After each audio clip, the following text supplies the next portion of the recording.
자, 찾으셨으면 우리 같이 한 목소리로 하나님 말씀을 읽겠습니다. 시작.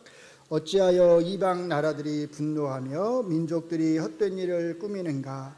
세상의 군왕들이 나서며 관원들이 서로 꾀하여 여호와와 그의 기름 부음 받은 자를 대적하며 우리가 그들의 맨 것을 끊고 그의 결박을 벗어버리자 하는도다. 하늘에 계신 이가 웃으시며 주께서 그들을 비웃으시리로다. 그때에 분을 바라며 진노하사 그들을 놀라게 하여 이르시기를 내가 나의 왕을 내 거룩한 산 시온에 세웠다 하시리로다. 내가 여호와의 명령을 전하노라. 여호와께서 내게 이르시되 너는 내 아들이라. 오늘 내가 너를 낳았도다. 내게 구하라. 내가 이방 나라를 내 유업으로 주리니 내 소유가 땅끝까지 이르리로다. 내가 철장으로 그들을 깨뜨리며 질그릇같이 부수리라 하시도다. 그런즉 군왕들아 너희는 지혜를 얻으며 세상의 재판관들아 너희는 교훈을 받을지어다. 여호와를 경외함으로 섬기고 떨며 즐거워할지어다. 그의 아들에게 입맞추라. 그렇지 아니하면 진노하심으로 너희가 길에서 망하리니 그의 진노가 급하심이라. 여호와께 피하는 모든 사람은 다 복이 있도다. 아멘. 저희가 열왕기 상하를 끝냈습니다. 긴 여행이었던 것 같은데요. 그래도 하다 보니까 또 끝나는 날이 오네요. 당분간은 시편을 좀 이제 같이 살펴보려고 합니다. 그래서 오늘은 이제 시편 2편을 좀 살펴보려고 하는데요. 제가 주일날 오전에 시편 1편과 2편이 시편 150개의 시편의 전체 주제를 형성한다 이렇게 말씀을 드린 적이 있어요. 그래서 이 시편 1편과 2편은 상당히 밀접하게 연관이 있습니다. 오늘 이제 그것을 또 다시 한번 아마 느끼실 수 있을 텐데요. 제가 나누어드린 프린트물을 다 가지고 계시죠? 이것은 뭐 사실 여기 이제 그 스크린에도 올라오기 때문에 따로 드리지 않아도 되는 건데, 그래도 이렇게 눈으로 전체적으로 보시면 이게 어떻게 이 시가 얼마나 멋지게 지어졌는지를 아마 아실 수 있을 거예요. 그래서 집에 가셔서 이거 한번 보시면서 다시 한번 이 시편을 잘 음미해 보시면 좋겠다 싶어서 좀 나눠 드렸습니다. 성경에 욕심이 잉태한즉 죄를 낳는다는 말이 있어요. 항상 설교를 준비할 때마다 죄인이 되는 느낌으로 설교를 준비합니다. 욕심이 과해가지고 항상 많이 준비하게 돼요. 그래서 줄여서 가능하면 오늘도 설교를 좀 하겠습니다. 자, 먼저 보시면 이 시편, 우리가 뭐 잘 알듯이 시에서 가장 중요한 것 중 하나, 그 히브리 시에서 가장 중요한 것 중 하나가 이제 서로 대비되는 거거든요. 첫 번째 줄과 두 번째 줄이 서로 대비해서 나오는 것이고, 그리고 그냥 대비되는 게 아니라 그 언어 표현들을 보면 첫 번째 줄보다는 두 번째가 좀 더 그 의미의 확장이 있습니다. 이런 것들을 잘 보시면서 그 시의 맛을 좀 느끼시면 좋을 것 같아요. 먼저 우선 가장 나중에 또 설명을 하겠지만 중요하게 보셨으면 하는 게 2절과 4절입니다. 2절을 보시면 자, 세상의 군왕들아 이렇게 되어 있어요. 4절은요, 하늘에 계시는 이가. 자, 그러니까 세상, 원래는 땅이에요. 에레츠, 땅에 있는 군왕들아, 이렇게 군왕들이. 4절은 하늘에 계시는 이가. 그러니까 1, 2, 3절은 땅에 살아가는, 한낱 땅에서 살아가는 군왕들에 대한 말이고, 4절, 5절, 6절은 누구요? 하늘에 계시는 이 하나님에 대한 말씀을 다루는 겁니다. 땅과 하늘을 대비하고 있어요. 일단 요거를 잘 보셨으면 좋겠습니다. 자, 1절을 보시면 어찌하여 나라들이, 이제 나라는 원래 이제 이방이란 표현은 없는데 그거 넣은 거예요. 나라들이 분노하며 민족들이 헛된 일을 꾸미는가 이렇게 돼 있어요. 분노하다, 그 말은 우리말로는 이제 분노는 감정적인 걸 표현하는데 사실 여기는 감정적인 것보다 이 나라들이 분주하게 움직인다는 뜻입니다. 그러니까 분주하게 움직이는가, 그 정도 의미라고 생각을 하시면 돼요. 그래서 개역개정 여러분들 성경책 그 각주를 보시면 이라고 돼 있고 밑에는 뭐라고 돼 있냐면 소란 이렇게 되어 있을 거예요. 소란을 피우는 거예요. 뭐 하기 위해서요? 이스라엘 왕에게 맞서 싸우기 위해서, 전쟁을 일으키기 위해서 이방의 여러 나라들이 함께 막 분주하게 지금 움직이고 있는 모습을 연상을 하시면 됩니다.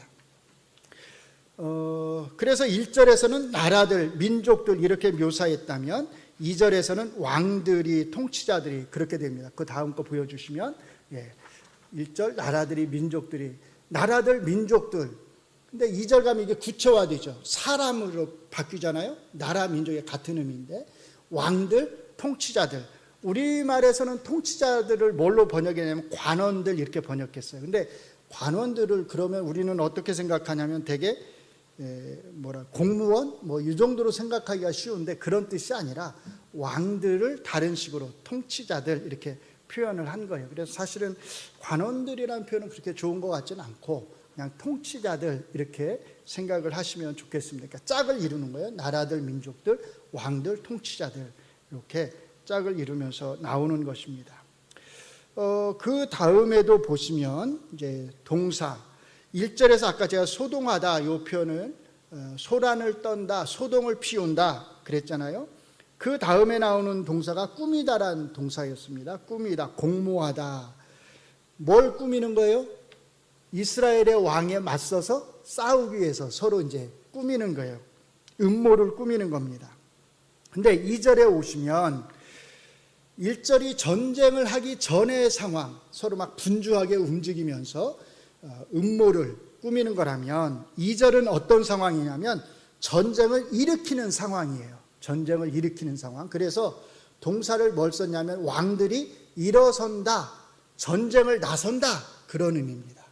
전쟁을 실제로 하기 위해서 나가는 거예요. 요거를 다른 식으로 서로 꾀한다, 우리말로 이렇게 번역했는데 여기서 꾀하다라고 하는 표현은 기초를 세운다 그 말입니다. 그러니까 전쟁에 나가서 진을 치고 이제 작전을 모의한다 이런 뜻이에요. 그러니까 1절 전쟁 전의 상황과는 다르게 이제 실제로 전쟁에 나서는 상황을 2절에서 묘사를 하는 것입니다. 자, 그 다음에 2절에 보시면 이 사람들이 대적하는 자가 있는데 누구를 대적하는 거냐면 여호와와 그의 기름 부음 받은 자라고 표현을 합니다. 여기 그의 기름 부음 받은 자는 누구냐면 당연히 이스라엘의 왕이겠지요. 예.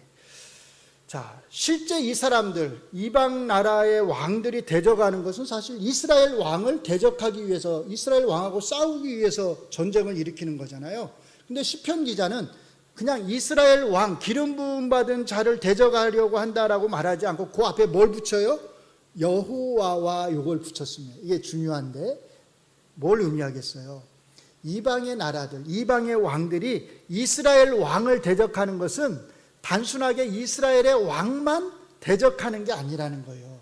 동시에 누굴 대적하는 거예요? 사실은 여호와를 대적하는 것이다 라는 겁니다. 그래서 여호와와, 왜 앞에 있는 거예요? 여호와와 그의 기름 부음 받은 자를 대적한다 이렇게 표현을 하는 것입니다. 자, 3절에 보시면 그러면 이들은 왜 이스라엘 왕을 대적해서 일어나는가? 뭐라고 말하죠? 우리가 그들의 맨 것을 끊고 그의 결박을 벗어버리자. 그들의 맨 것, 이스라엘의 왕들이 맨 것을 끊고 이스라엘의 왕이 우리를 결박한 것을 벗어버리자. 이 말이 전제하고 있는 건 뭐겠어요? 이 사람들이 지금 이스라엘 왕의 통치 아래에서 살아가고 있다는 거죠. 이스라엘 왕의 지배를 받으면서 살아가고 있는 거예요. 근데 이제 거기서 우리가 벗어나자, 이제 해방되자, 뭐 이런 식으로 지금 뭐라고 할까요? 구호? 전쟁 구호? 이게 일종의 전쟁 구호인 거죠. 우리가 그들의 맨 것을 끊고 그의 결박을 벗어버리, 이런 전쟁 구호를 내세우면서 지금 이스라엘의 왕을 대적하려고 일어났다는 겁니다. 자, 그런데 이제 4, 5, 6절을 보시면 이게 가장 중심이 되는 구절들인데요. 하나님의 반응이 나옵니다. 이것도 재밌는 건데, 지금 누굴 위해서 대적에서 일어나는 거냐면 이스라엘 왕과 싸우기 위해서 대적하는 거잖아요. 근데 그것은 곧 누굴 대적하는 거다? 하나님, 하늘에 계신 하나님을 대적하는 거라고 그랬잖아요. 그러니까 반응이 이스라엘 왕이 반응하는 게 아니라 이렇게 대적에서 일어나는 이방 나라들의 왕들을 향해서 누가 반응을 하시냐면 하늘에 계시는 하나님이 반응을 하십니다. 그래서 4절에 보시면 이렇게 나와요. 하늘에 계시는 이가, 그거 다음 거 넘겨주세요. 하늘에 계시는 이가 뭐 하신다? 웃으신다. 요거를 좀 더 바꿔가지고, 하늘에 계시니 구체적으로 그게 누구예요? 주 여호와께서. 웃는데 그냥 웃는 게 아니에요. 비웃으신다, 이렇게 표현을 합니다. 하늘이라고 하는 것, 이것은 앞에서 설명드렸듯이 뭐하고 대비하는 거냐면 땅은 피조된 거잖아요. 하나님이 만드신 것. 군왕들은 피조된 땅, 하나님이 만드신 땅에서 살아가는 피조된 존재들이에요. 하늘은요, 피조되지 않은 창조주이신 하나님이 계시는 곳, 하나님의 거처를 가리키는 거죠. 물론 성경은 분명하게 하나님의 편재성, 하나님은 어디에나 다 계시다고 하는 것을 우리에게 말합니다. 그것을 부정하는 게 아니에요. 그래서 성경은 하나님의 편재성을 말하면서 동시에 하나님의 거처로서 뭘 말하는 거예요? 항상 하늘을 말하는 거예요. 이 하늘은 우리가 보는 이 물리적 하늘을 가리키는 게 그래서 아닙니다. 물론 때로 성경에서 하늘이 물리적 하늘을 가리킬 때도 있어요. 그래서 그걸 잘 구분을 하셔야 됩니다. 이게 물리적 하늘을 가리키는 건지, 하늘에서 비가 온다 할 때는 이게 이제 물리적 하늘을 가리키는 거죠. 아니면 하나님의 거처로서 하늘을 가리키는지. 성경에서 하나님의 거처로서 하늘을 가리킬 때는 두 가지를 함축합니다. 하나는 뭐냐면 하나님의 초월성이에요. 땅과 대비되는, 유한한 땅과 대비되는 하나님의 거처로서의 초월성을 지닌 하늘. 또 하나가 뭐냐면 신비로운, 하나님의 거처는 인간이 알 수 있는 그런 어떤 곳이 아니잖아요. 신비로 가득한 곳이잖아요. 그래서 그 안에는 신비성이 있습니다. 그러니까 하늘, 그러면 두 가지가 기본적으로 들어가 있는 거예요. 초월성과 신비성입니다. 바로 그곳에 누가 계시는 거냐면 하나님이 계시는데, 그 하나님이 이 땅에서, 피조된 땅에서 피조된 군왕들이 서로 모의하고 전쟁을 일으키는 것을 보면서 웃으신다, 비웃으신다, 이렇게 표현을 하는 겁니다. 그러니까 이 단어들이 얼마나 정교하게 짜여져 있는지를 알 수 있어요. 자, 4절과 5절을 한번 대비해 보겠습니다. 그러면 5절은 뭐라고 그러냐면 하나님이 분을 낸다, 화를 낸다, 그렇게 말해요. 화보다 좀 더 심한 걸 뭐라고 그러죠? 우리가 진노, 그렇죠? 진노는 화보다 좀 더 센 거잖아요. 그래서 4절에서는 웃다, 비웃다, 이렇게 두 개의 동사를 썼다면 5절에서는 화내다, 진노하다, 이렇게 두 개의 동사를 쓴 것입니다. 우리말에 야, 내가 웃어도 웃는 게 아니야, 뭐 그런 말이 있는데, 하나님이 지금 웃으시긴 하는데 그게 웃는 게 아니신 거예요. 진노하시는 것입니다. 이 두 개의 어떻게 보면 단어가 대비되는 것 같지만 사실은 함께 또 조화를 이루고 있는 것입니다. 그 다음에 보시면 하나님이 진노하시면 땅의 인간들은 어떻게 되겠어요? 우리말로는 놀라게 한다, 이렇게 돼 있죠. 그들을 놀라게 하여. 이거 굉장히 부드럽게 번역된 거예요. 기본 의미가 뭐냐면 공포에 무서워서 떤다, 공포에 떨게 하신다, 그런 뜻입니다. 그렇잖아요. 하늘에 계시는 그 하나님 여호와가 진노하시면 인간들은 얼마나 무서워서 진짜 벌벌벌 떨어야 되겠어요. 바로 그것을, 그런 분위기를 우리에게 보여주는 것입니다. 자, 그래서 잘 보시면 1절부터 5절까지가 이 시의 주제적 배경을 나타낸다면 이제 6절부터 9절까지가 이 시의 주제 핵심입니다. 자, 먼저 6절은 5절에서 하나님이 화를 내시고 진노하신 이유를 설명하는데요. 6절에 보시면 이렇게 말합니다. 내가 나의 왕을 내 거룩한 산 어디에요? 시온에 세웠다. 여기 내가는 당연히 하나님이죠. 하늘에 계시는 하나님. 하나님이 나의 왕 이렇게 말합니다. 나의 왕. 내가 세우는 왕이란 뜻이겠죠. 나의 왕은 다윗을 이어서 이스라엘의 왕으로 세움을 받는 모든 왕을 사실은 가리킵니다. 이 왕을 다윗을 대신해서 세움을 받는 모든 왕들을 어디에요? 시온산에, 그 말은 예루살렘에 세우셨다는 거예요. 바로 이 표현을 보면 우리는 이 시편 2편이 언제 사용되었는지를 사실은 알 수 있습니다. 이 시편 2편을 뭐라고 부르냐면 제왕시라고 불러요. 제왕시. 왜 제왕시라고 부르냐면 이 시편 2편은 이스라엘의 다윗을 이어서 새로운 왕이 세워질 때마다 이 시편 2편이 그 대관식에서, 왕이 세움을 받는 대관식에서 사실은 사용되었던 거예요. 그래서 이 시편 2편을 뭐라고 부른다고요? 제왕시 이렇게 부르는 겁니다. 그러니까 사실은 지금 뭐가 열리는 거예요? 새로운 왕이 세움을 받는 대관식이 열리고 있는 겁니다. 이스라엘의 새로운 왕이 세워질 때 그 새로운 이스라엘의 왕은 하나님이 다윗의 언약에 따라서 세우시는 왕이다. 하나님이 세우시는 왕이다. 라고 하는 사실을 온 그 앞에 있는 신하들 그리고 백성들 앞에서 사실은 선포하는 것입니다. 그렇기 때문에 사실상 이 선포는 지금 이스라엘에 새롭게 세워지는 왕을 대적해서 일어나는 싸우려고 하는 이방의 왕들뿐만 아니라 누굴 향해서 선포되는 거예요? 이 왕의 대관식에 참석한 모든 신하들, 백성들을 향해서 사실은 이것이 선포되는 것입니다. 그러니까 이 시편 2편은 새롭게 이스라엘의 왕이 되는 이 왕의 합법성, 정당성을 보여주는 시라는 뜻이에요. 그래서 하나님은 새롭게 세워지는 이 왕을 가리켜서 나의 왕이다 이렇게 말을 하는 것입니다. 하나님이 나의 왕이라고, 하늘에 계시는 하나님이 나의 왕이라고 이렇게 부르는 이 왕을 누가 부정할 수 있겠느냐라는 겁니다. 그래서 7절을 보시면 이것은 7절은 하나님이 직접 하시는 말씀인 겁니다.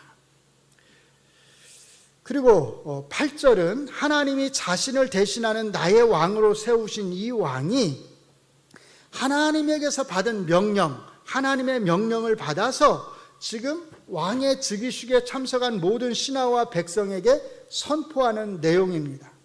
새롭게 세움을 받는 이스라엘의 왕은 여호와께서 자기에게 이렇게 말했다는 거예요. 뭐라고요? 너는 내 아들이라. 오늘 내가 너를 낳았도다. 자, 그러니까 지금 이 대관식에서 새롭게 세움을 받는 이 왕은 그냥 단순한 왕이 아니라는 뜻입니다.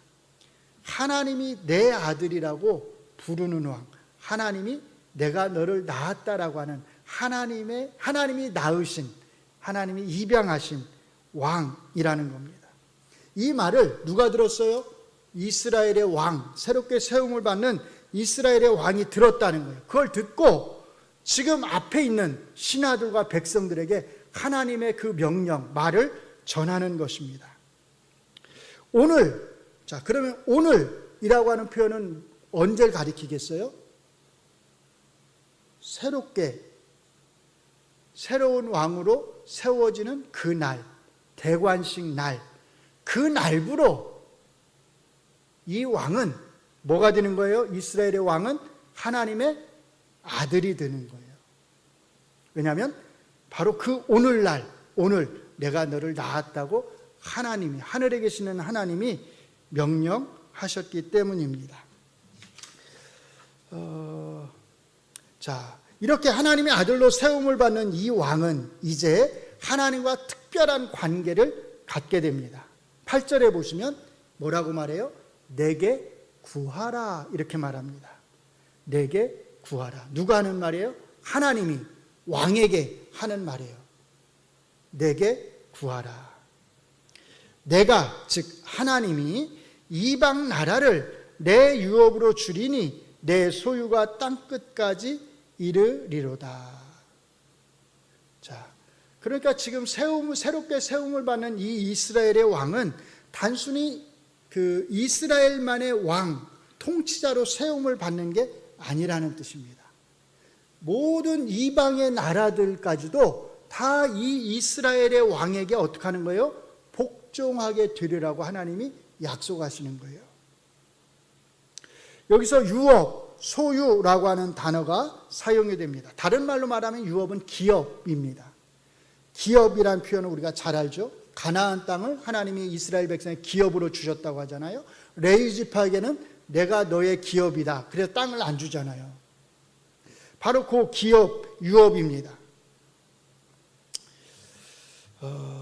이것은 하나님이 영원히 이스라엘 백성에게 주시는 것을 말합니다. 그러니까 하나님께서는 다윗을 이어서 계속 이스라엘의 왕으로 세움을 받는 이 왕에게 이스라엘의 통치권만 주실 뿐만 아니라 이방 나라들에 대한 통치권까지도 언제까지 주시는 거냐면 영원히 유업으로, 기업으로 주신다는 것이에요.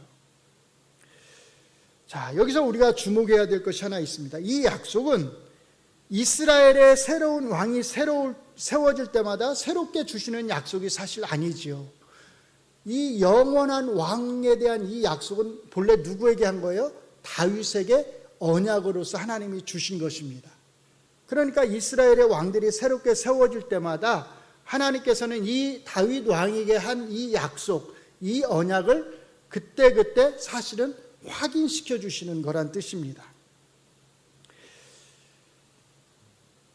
8절과 9절을 잘 보시면 이제 여기도 내가, 우리말로는 잘 발음이 비슷한데 하나님을 가리키는 내가와 이스라엘의 왕을 가리키는 내가가 서로 대비되는 걸 알 수 있어요. 8절을 보시면 내가 이방 나라를 내 유업으로 주리니 내 소유가 땅끝까지 이르리로다. 하나님, 하늘에 계시는 하나님이 하시는 말씀인데 9절에 보시면 9절에 내가는 세움을 받는 이스라엘 왕이잖아요. 그 하나님의 약속대로 새롭게 세움을 받는 이스라엘의 왕은 철장으로 그들을, 즉 이방 나라들을 깨뜨려서 질그릇같이 부수리로다, 이렇게 말을 합니다. 하나님의 내가와 이스라엘 왕 너가가 서로 대비되고 있는 것을 우리가 알 수 있습니다. 여기 철장이라고 하는 말은 뭐냐면 철로 된 막대기, 지팡이를 가리키는데요. 예를 들면 그 골프채를 가지고 TV 보면 막 화가 난 사람들이 골프채 가지고 막 골프채를 휘두르잖아요. 거기에 뭐 그 비싼 항아리 같은 거 이렇게 한번 내려졌다고 생각해 보세요. 그럼 그 비싼 항아리가 어떻게 되겠어요? 완전히 그냥 박살이 나잖아요. 그렇게 하나님께서 새롭게 세움을 받는 이스라엘 왕을 세우겠다라고 말씀을 하시는 것입니다. 이 이스라엘 왕의 그 통치권이 얼마나 강력할 것인지를 말씀을 하는 거예요. 자, 여기까지 6절부터 시작해서 이 9절까지가 사실은 이 시의 가장 핵심이 되는 부분입니다. 자, 그 다음 이제 10절부터 12절까지는 마무리입니다. 앞에서 언급되었던 이방의 왕들에 대한 권면으로 돌아갑니다. 이스라엘에 새롭게 세워지는 왕을 대적해서 일어난 이 왕들은 이제 어떻게 해야 하는가라는 거예요. 10절에 보시면 그런즉이라는 말로 시작이 됩니다. 그런즉, 그 말은 6절로부터 9절까지 언급한 그 사실, 6절로부터 9절까지의 내용을 잘 알았다면 이방의 그 왕들은 어떻게 해야 되겠느냐라는 거예요. 어떻게 해야 되겠어요? 10절을 보시면 세상의 군왕들아 너희는 지혜를 얻을지어다. 세상의 재판관들아 너희는, 우리말로는 교훈을 받을지어다 이렇게 되어 있는데 제가 이걸 좀 바꿔놨어요. 너희는 경고를 받을지어다. 지혜를 얻으라, 그 말은 지혜롭게 행동하라는 거예요. 교훈을 받으라는 말은 경고를 받으라는 뜻입니다. 지혜롭지 못해서 지금 6, 7, 8절, 7, 8, 9절에서 이스라엘에 세워지는 왕이 어떤 왕인지를 설명을 해줬잖아요. 이 설명을 듣고서도 이방의 왕들이 어리석어서 계속 이스라엘의 왕들에게 대적을 한다면 그들에게 남아있는 건 뭐겠어요? 망하는 거죠.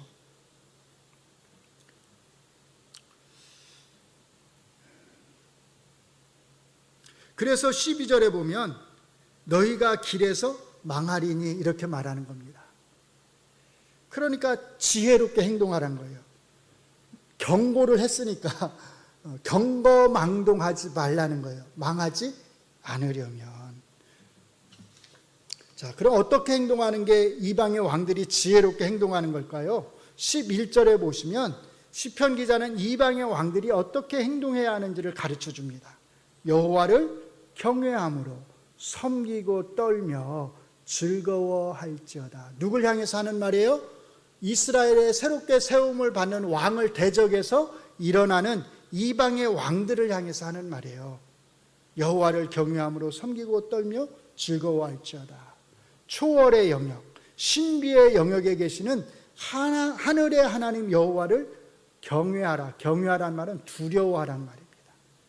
두려워하고 즐거워해야 된다라는 거예요.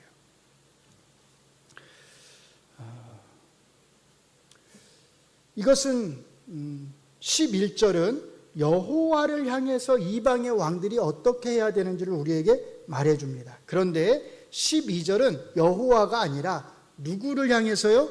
이스라엘의 왕을 향해서, 새롭게 세움을 받는 이스라엘의 왕을 향해서는 그러면 어떻게 해야 될까요? 그의 아들에게, 하나님이 세우시는 하나님의 아들에게는 뭐 해라? 입을 맞춰라, 이렇게 말을 합니다. 그러니까 11절은 여호와를 향해서 어떻게 해야 되는지를 말해주는 것이고, 12절은 하나님이 세우시는 이스라엘의 왕을 향해서 그들이 어떻게 해야 되는지를 설명을 하는 것입니다. 하나님을 향해서는 하나님을 두려워하고 하나님을 즐거워하는 것, 그게 지혜로운 거예요. 반면에 이 땅에 하나님이 세우신 하나님의 아들 이스라엘의 왕에게는 그의 입을 맞추는 것, 그 말은 그에게 복종하는 거죠. 그에게 복종하는 것, 그게 뭐냐면 그게 바로 지혜롭게 행동하는 것이다라고 말을 하는 것입니다. 앞에 1절로부터 3절에서 군왕들이 이스라엘의 새로운 왕을 대적해서 일어난 것을 우리가 보았습니다. 그들이 해야 할 일은 이스라엘의 왕을 대적해서 싸우는 것이 아니라는 거예요. 그들은 하나님이 새롭게 세우시는 이 이스라엘의 왕 앞에 나와서 그 왕에게 입을 맞추고 완전한 복종을 맹세해야 한다는 것입니다. 그렇게 하지 않으면 어떻게 되느냐, 그 다음에 설명을 하는 거예요. 그렇지 아니하면 진노하심으로 너희가 길에서 망하리니 그의 진노가 급하심이라. 자, 여기서 중요한 단어는 진노겠죠. 왜냐하면 이 진노란 표현이 아까 어디서 나왔어요? 5절에서 나왔잖아요. 하늘에 계시는 하나님이 화를 내신다, 진노하신다 그랬잖아요. 자, 이 진노하신 하나님, 이스라엘의 왕을 대적해서 일어나는, 새롭게 세움을 받는 이스라엘의 왕을 대적해서 일어나는 이 이방의 왕들에게 하나님이 진노하셨는데, 대관식 날 기간 동안에는 하나님이 이 진노를 멈추십니다. 기회를 주시는 거예요, 이방의 왕들에게. 그런데 이 이방의 왕들이 끝까지 이 하나님의 진노를 무시하고 이스라엘의 왕에게 대적한다면 하나님의 진노가 그들에게 임하게 되리라는 거예요. 그렇게 하나님의 진노가 임하면 그들의 마지막 결국은 하나입니다.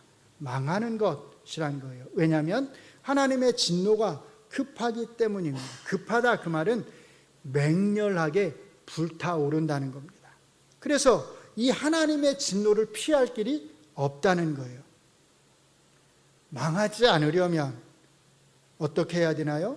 제일 마지막에 여호와께 피하는 모든 사람은 뭐가 있어요? 복이 있다, 이렇게 말합니다. 이 표현이 굉장히 중요합니다. 여기 여호와께 피하는 모든 자는 복이 있다라고 할 때 이 복이 있다는 말은 어디서 나온 표현이에요? 시편 1편 1절에서 나온 표현이에요. 복 있는 사람, 이렇게 시작되잖아요. 제가 마태복음 5장하고 연결해서 설명을 할 때 여기 시편 1편 1절에 복 있는 이라고 하는 이 표현은 우리말로 이게 뭐 정확한 딱 맞는 표현은 없는데, 그래도 그 중에서 가장 잘 맞는 걸 찾으라면 행복한이라고 그랬잖아요. 아슈레라고 그랬어요. 바로 그 아슈레입니다. 그래서 이렇게 보시면 이게 중요한데, 시편 1편과 시편 2편은 이렇게 연결되어 있는 거예요. 행복하다로 시작해서 시편 2편의 제일 마지막 말씀이 뭘로 끝나는 거예요? 행복하다로 끝나는 거예요. 행복하다. 사람은 악인들의 꾀를 따르지 않는, 죄인들의 길에 서지 않는, 오만한 자들의 자리에 앉지 않는, 반대로 여호와의 율법을 즐거워하는, 여호와의 율법을 주야로 묵상하는 사람은 행복하다는 거예요. 그런데 그 사람만 행복한 게 아니라 이 편으로 넘어가면 행복한 또 다른 사람들이 있어요. 누가 행복해요? 여호와께 피하는 자는. 시편 1편에서 행복하다라고 할 때 이 사람은 누굴 가리키냐면 이스라엘 사람들을 가리키는 거예요. 악인의 꾀를 따르지 않는, 여호와의 율법을 즐거워하는 사람, 이스라엘 사람을 가리키는 거예요. 놀라운 건 뭐냐면 시편 2편이 끝날 때 행복한 사람은 어떤 사람이에요? 이스라엘 사람만 가리키는 게 아니라 누구요? 여호와께 피하는 모든 이방의 군왕들은 행복하다, 이렇게 말을 하는 거예요. 그러니까 이미 여기서 시편 2편에서 여호와를 섬기는 이스라엘 사람들만 행복할 수 있는 것이 아니라 누구요? 여호와께 피하는, 그거는 다른 말로 말하면, 앞에 표현으로 하면 이스라엘의 왕에게 입을 맞추는 이방의 왕들은 행복하다라고 말을 하는 것입니다. 그때도 말씀을 드렸듯이 여기 행복하다고 하는 것은 물질적 풍요를 가리키는 게 아니죠. 일시적인, 내가 때로는 있다가 때로는 사라졌다가 또 다시 나타났다가 하는 그런 감정적인 행복의 상태를 말하는 것도 아닙니다. 물론 그걸 부정하는 건 아니에요. 성경이 말하는 행복은 하나님께 순종하며 살아가는 그 삶의 충만함을 가리키는 겁니다. 그것은 내가 처하는 어떤 삶의 환경이 좌우할 수 있는 게 아닙니다. 진정으로 하나님을 경외하고 섬기는 자가 하나님과 맺는 관계를 그 삶의 환경이 방해할 수 없듯이 이 사람은 하나님과의 관계 속에서 누리는 그 행복은 그 삶의 환경이 흔들 수 없는, 제거할 수 없는 그런 행복이라는 것입니다. 그러니까 이 시편 1편과 2편은 아슈레로 시작해서 아슈레로 끝난다고 하는 것을 우리가 알 수 있습니다. 특별히 시편 1편은 이스라엘 사람들에게 주어지는 행복을 말한다면 시편 2편은 단순히 이스라엘 사람들만 그런 행복을 맛볼 수 있는 것이 아니라 하나님에게 피하는, 그리고 하나님이 세우신 왕에게 복종하는 이방인들까지도 맛볼 수 있는, 누릴 수 있는 행복을 말한다는 거예요. 이것이 사실은 중요하죠. 왜냐하면 우리가 잘 아는 대로 신약 성경은 이 시편 2편의 말씀을 누구에게 적용하나요? 예수님에게 적용하잖아요. 자, 사도행전 13장 33절을 같이 한번 읽어보겠습니다. 곧 하나님이 예수를 일으키사 우리 자녀들에게 이 약속을 이루게 하셨다 함이라. 시편 2째 편에 기록된 바와 같이 너는 내 아들이라 오늘 너를 낳았다 하셨고, 또 히브리서 1장 5절도 이렇게 말합니다. 하나님께서 어느 때에 천사 중 누구에게 너는 내 아들이라 오늘 내가 너를 낳았다 하셨으며 또다시 나는 그에게 아버지가 되고 그는 내게 아들이 되리라 하셨느냐. 그런 적이 없다는 거예요. 이 하나님의 아들로서의 예수님의 통치권, 시편 2편이 말하는 하나님의 아들의 성취자로서 예수님의 이 통치권에 대해서 에베소서 1장 20절로 22절은 이렇게 말합니다. 그의 능력이 그리스도 안에서 역사하사 죽은 자들 가운데서 다시 살리시고 하늘에서 자기의 오른편에 앉히사, 그 다음에 뭐라고 그래요? 모든 통치와 권세와 능력과 주권과 이 세상뿐 아니라 오는 세상에 일컫는 모든 이름 위에 뛰어나게 하시고 또 만물을 그의 발 아래 복종하게 하시고 그를 만물 위에 교회의 머리로 삼으셨느니라. 구약 성경에서 하나님이 이스라엘의 왕에게 주셨던 그 모든 통치권이 신약에서는 예수님에게 주어졌다는 뜻이에요. 골로새서 2장 14절 15절도 그래서 이렇게 말합니다. 우리를 거스르고 불리하게 하는 법조문으로 쓴 증서를 지우시고 제하여 버리사 십자가에 못 박으시고, 그 다음에 뭐라고 말해요?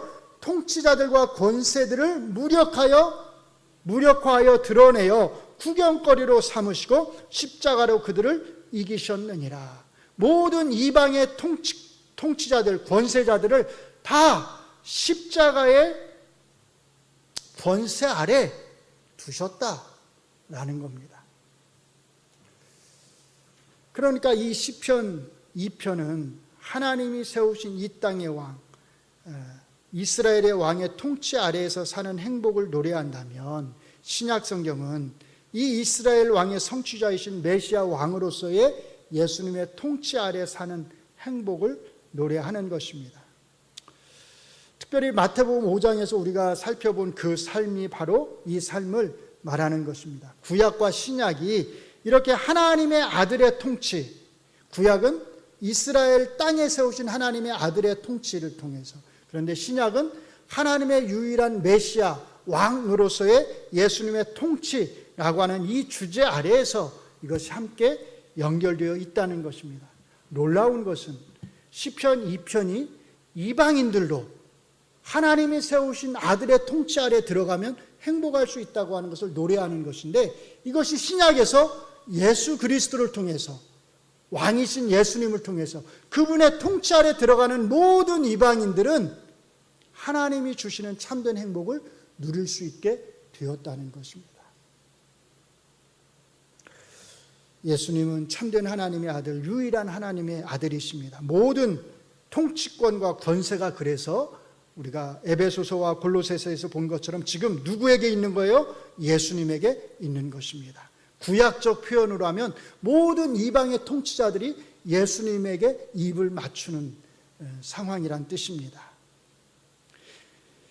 신약 성경이 말하는 천국의 임함은 바로 이것을 말하는 거죠. 이 예수님의 통치 아래 사는 것, 천국 백성으로 사는 것이야말로 우리에게 정말로 가장 큰 행복입니다. 더 이상 바랄 게 없는 행복이죠.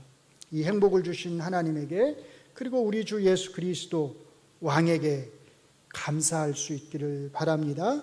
그래서 이 행복을 아는 그리스도인에게는 항상 뭐밖에 없다? 감사할 것밖에 없다라고 말을 하는 것입니다. 근데 정말 그래요. 이것을 안다면, 정말 내가 하나님 앞에서 감사할 것밖에 없구나, 내게 주어진 이 삶이 참 행복한 삶이구나 라고 하는 것을 우리가 고백하지 않을 수 없습니다. 시편 2편의 이 말씀을 성취하신 우리 하나님, 그리고 그 성취자로 이 땅에 오신 우리 주 예수 그리스도에게 감사합니다. 기도하겠습니다. 하나님 감사합니다.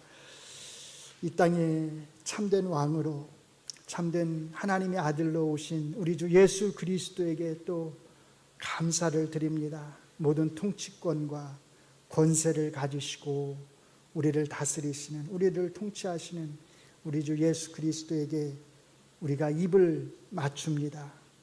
온전히 복종합니다.